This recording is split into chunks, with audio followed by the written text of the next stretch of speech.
like pussy, nigga. 09 and ecstasy, nigga. Fuck with me, dog. Pull up on the scene of some luxury, dog. That's me. And my Kobe, yeah. 24 and my clothes is rare. Iceberg, fuck the diamond, yeah. And that lake shit like Xavier. This that Juan Carlos and Javier. Raw coat, straight off the boat. I'm a fly nigga, took a wing off. Married to the game, took my ring off. That's me. We can have a bling off. Throw the auto-tune on, have a sing off. If the pussy ain't mine and I speed off. Cause I don't even fuck with hoes, rather beat off. No lotion, tips got the potion. Fuck the commotion, I'm out in the ocean. A nigga in motion, all this devotion. Got a nigga up in this bitch like he floating. Gold grill shining, check out my limb. On roll with the... It's Monday, so that means three things. One, I'm not your MCM. Two, it's a Mamba Monday. And three, it's the A24 podcast. I am your host, the Pope Chuck Paul. And I'm here on another Monday giving you guys some motivational speeches and preaching and showering all my black folks with everything good in the news and some bad and some not. Some things about sports, some things I'm going to keep short, some things I'm going to keep long, some things I'm just going to prolong. Bars. So, let's get into it first. Doc Rivers has a new home, the Philadelphia 76ers. And his former assistant is now the head coach of the Los Angeles Clippers. Now, it's funny because Ty Lue first wanted the Lakers job. They didn't want to give him the X amount of years. They lined up his years the same amount as LeBron was going to be there, meaning that he would be like a LeBron James handler. So he turned the offer down and went to the Clippers to be Doc Rivers' assistant over there as he was in Boston. Now, being that Rivers was fired and went to the Sixers, Tyronn Lue was also interviewing for the Houston Rockets job, but turned that down, ended up staying with the Clippers. Funny thing is, this is what people said was going to happen with Frank Vogel and Jason Kidd. Now, there was plenty of NBA head coaching vacancies. You didn't hear Jason Kidd interviewing for any of them. Seemed like he's happy in LA. He's found a home, won a championship. Why would he leave?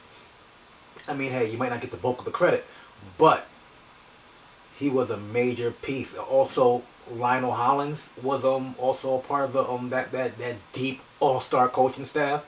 You know, it's going to be interesting to see what Tyronn Lue does with the Clippers, because last year was a situation where it was like, well, we got this great team, it's win now. And now he has this great team again. It's going to be win now. Maybe they needed a younger voice, a new voice. I don't know. We'll see. But even with the Sixers, with Doc Rivers as coach, that shit looks shaky. They gotta do something, because that roster is overpaid and they have no shooters. I don't know why they brought in Horford. It's like when they had Okafor, Nerlens Noel, and Embiid all in the same. It's like, why you have these two big guys and you're overpaying one who can't even play with the other one at the same time. Tobias Harris is a great player, but he's not a max player in my opinion. Sorry. Like, I don't even know if he was ever an all-star. You know, I could Google search it, but I really don't care too much about his game. Sorry. And yes, we will give LeBron his respect. Thank you for everything you've done for the city of Los Angeles. Now you got our attention. But just remember, we don't like just winning one championship. We like winning them back to back. Sometimes back to back to back. So keep that in mind. It's going to be hard for the Lakers next year, like I said. But it's doable. You know, I also read that the Miami Heat will be trying to make a run at Giannis Antetokounmpo. I can see him going there. I really can. Pat Riley and that Heat front office, man, Mickey Harrison, like, they move like the mob. The Miami Mafia Heat. They get stuff done. So that's going to be something interesting to look into. Now, we're going to get into some more serious things, but first I'm going to spread some light on something that's great. Killer Mike and former Atlanta mayor, hold on, let me get his name for you, recently started the Greenwood Bank, I believe. It's a digital bank, pretty much. I guess you get paid, it goes directly into a virtual account. You get a debit card, be able to purchase things online, pay bills and whatnot, because that's a big issue in the black and brown community, being able to open up bank accounts and stuff like that. So, let me get you these names real quick. Killer Mike, former Atlanta mayor, yeah, Andrew Young, and Bounce TV founder Ryan Glover started this. Now, it originally was getting underway early in 2019, but when the George Floyd situation happened earlier this year, it kind of spiked the momentum of getting it done. They received over 10,000 requests for digital bank accounts, which is great. Like, wow, that's dope. They raised over $6 million, and that's a good thing to see. And the thing about this is that when you create certain things, you need to have people who know what they're doing. People with, I don't know, different reaches all over the board. You have Killer Mike, who's a quote-unquote rapper and an activist, who's heavy out there, feet on the ground and stuff like that. Bless up to him. You have a former Atlanta mayor, and you have someone in the digital media field coming together. Now, I don't know who else they have working on this, but it sounds like a great idea. But my thing is, whenever people step to something outside of their norm, I really believe they should get some folks involved who are better suited to help out.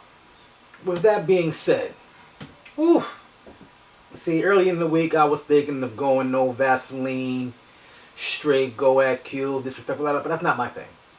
You know what I'm saying? Like I always say, I like to be correct, not first. So, I mean, early in the year, I've heard Ice Cube bring up the whole contract to Black America, and I was like, bro, you don't speak for me. You know, I understand, you know, a lot of folks just sitting back at home like, yo, what can I do? What can we do? And kudos to him for going out and creating this contract for Black America and whatnot, you know. But I just wish a lot of entertainers would bring people along who have experience and expertise in government, in law, contracts, things of that nature. Like, let's be clear, you signed a few bad fucking rap contracts in your day, Ice Cube. So I don't know if I want you writing this particular contract. But when news broke that he was quote unquote working with Trump because someone from Trump's camp put that out there on Twitter. And again, the reason I say not to meet with Trump is because he uses black entertainers as ploys and photo ops. Exactly what they did with Q. They want to get everybody on their side like, hey, we have notorious NWA rapper working with Trump. What Ice Cube did was send his contract to the Biden camp and the Trump camp. Trump camp's pretty much already in office. They had a plan called the Platinum Plan for black people. Platinum Plan, really? It sounds like some hip-hop, death row, lack of life insurance shit. Like, come on, man. Cut the shit. Y'all had 3 years, like, what, 11 months, going on 11 months to figure something out, and you're putting this together 2 weeks before Election Day? I wouldn't even want to sit with Trump. Like why? Why, bro? I mean, of course, you would want to talk to the person who's in power right now, but this is a man who is openly racist, who already picked his side. Why would he care about us? Remember what he said about us before? Our schools are no good. We're unemployed. What do we have to lose? Remember that? Trump said that. He also made statements about getting black people out of certain neighborhoods so the property can rise. Like the property value would rise on particular houses because there's no people of color in these neighborhoods anymore. Is that the man y'all want in office? People saying, "Oh, we can't trust the Democrats." Look, I say it all the time. Whenever someone like can't get me with their bullshit points, they ask if I'm Democrat or Republican. I'm common sense. People, stop bringing up the '94 crime bill, please. Because y'all, a lot of you just found out about that shit this year or last year. But y'all was cool with Biden being vice president the whole 8 years he was in office with Obama. And a lot of you old heads are complaining about the '94 crime bill, but y'all were old enough to vote back then. So who did y'all vote for? Why weren't y'all trying to change this law when it was implemented? And how about the black leaders and politicians who also voted for that law to get passed? Because they didn't like Biden, just wrote it down and said, "Here, take it. Good." And mind you, a lot of you niggas was running around saying Bill Clinton is black because he plays the sax and cheat on his wife. I always had a problem with black folks inviting white people to this fictitious barbecue because, I don't know, they can pander to us better than most, or they can chuck and jive when need be. Stop bringing up the '94 crime bill. How about this? We get Trump out of office. For one, he had 4 years. Two, I don't understand how some of you must really enjoy being in bad relationships or have Stockholm syndrome to want to repeat the 4 years that we had with this dude. Let's go with somebody else. Hold him accountable. He don't do what the fuck we want him to do. Get this motherfucker impeached. We get him the fuck out of here. Okay? That's what I think. As far as that whole Cube shit, it was a big ass mess. He should have been better prepared. He should have brought some people who work in the government, some activists, and someone that could write a big check. Because when you talk to Trump, it's going to end up being a photo op. And yes, he didn't meet with him physically. I know, it's COVID season. But if it wasn't, he'd be right there trying to have a conversation with him, and he'd have been caught right outside the elevator, just like Kanye, just like Steve Harvey, just like several other folks who got caught in that bullshit media windstorm by Trump. And we also have Puffy starting the Black Party. He said he's putting that together with some young activists, government officials, whether they're Republican or Democratic, Green Party, just to come together and try to make things happen.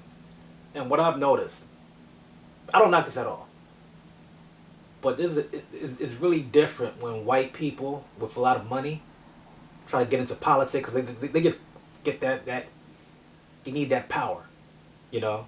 Like, I have money, you know, I can control certain things, but you know what? I want to control a government office. When black folks do it, they move in a different way. They act like they're promoting an album. We got to move smarter and better when we do this. We need to have some folks next to us who've done some things in office, some local government officials, you know? We can't just come in here and just act like we're promoting a new tour or a new album, something like that. Nah, this is a different ball game. We got to get our good lawyers in there to read every single thing, comb through it with a fine-tooth comb, all of that. Because you might think the recompense is shady. Oh, shit. The government is shady than a motherfucker. Because remember, The laws wasn't made for us. You feel me? Ooh, Lord. Got me going crazy in here. Oh, and Kanye West thought he had some actual votes, but they're just running a test. So he was hype. Even made a song about it. But I guess they took it down because he really didn't get the said votes he thought he had. Fucking idiot, man. But yeah, Cube, we don't think you're a sellout. We just think you should be better prepared when you're talking to this dude. At the same time, you don't speak for me, but Trump is a racist. No need to talk to him. Let's get him the fuck out of here. Straight like that.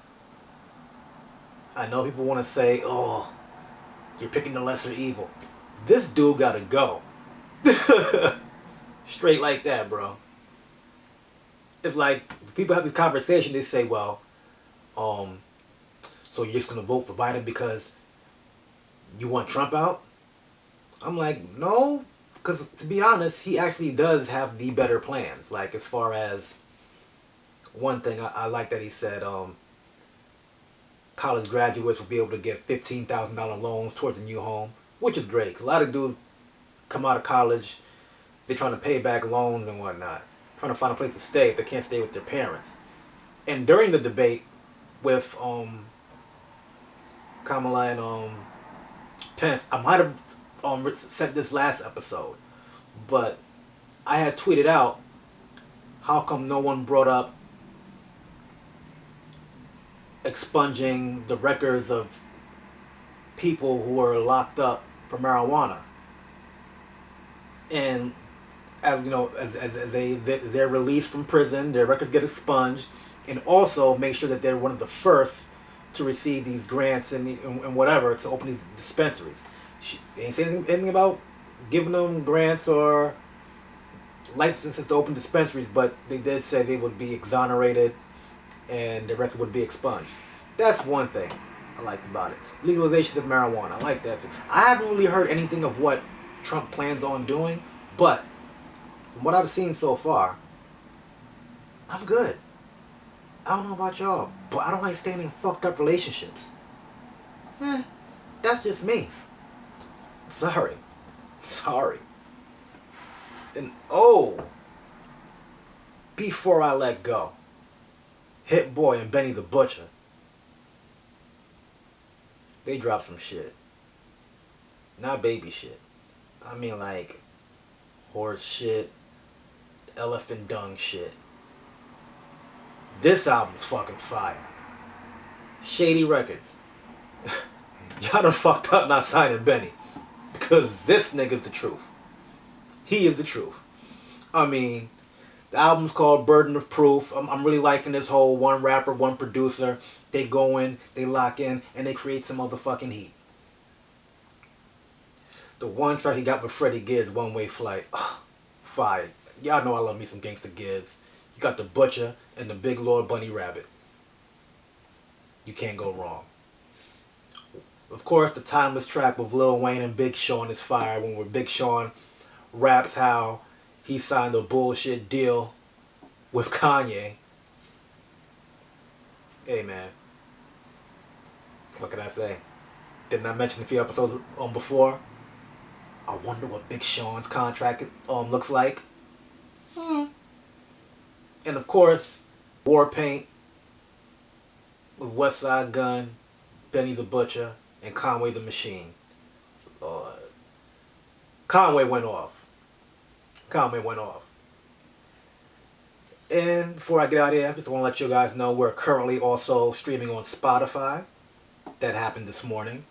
Also, of course, we're still on Apple Podcasts. We're also on Google Podcasts. And in December, like I said before, we will also be on iHeartRadio.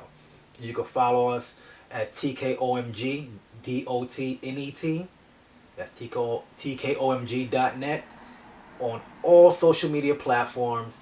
You can search for us on every podcast streaming platform, The 824 Podcast. I'm your host, The Pope Chuck Paul. And always remember, read, share, comment, subscribe. I'm out.